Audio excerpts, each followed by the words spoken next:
идомаи барнома. Асрор Воҳидов муждани тоҷик дар бокси касбӣ шикастнопазир боқӣ монд.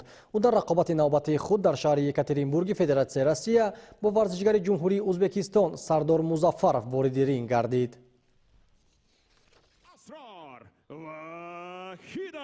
муждани маъруфи тоҷик Асрор Воҳидов бо ҳамтои хеш варзишгари Ӯзбекистон Сардор Музаффаров ки тарбиятдидаи Академияи Якарбоии Шарқӣ Федератсияи Россия мебошад ба ринг баромад.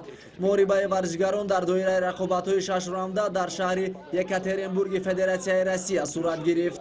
пас аз гузораи 6 раунд доварон якдилона пирӯзиро ба варзишгари тоҷик доданд. Асрор Воҳидов баъди танаффуси 2 сола амакнун андари майдони касбӣ гардид ва дар ин доира маротибаи сеюм ба пирӯзӣ даст ёфт. ба ҷуз ин мавсуф як дафъа унвони қаҳрамони ҷаҳон миёни наврасон гардида тибқи фарзияи Федератсияи байналмилалии бокс мақоми беҳтарин мушзанро миёни наврасон моли ҳалоли худ кардааст.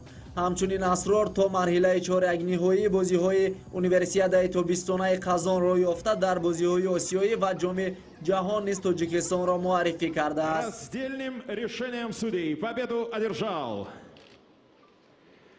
Асрор Воҳидов.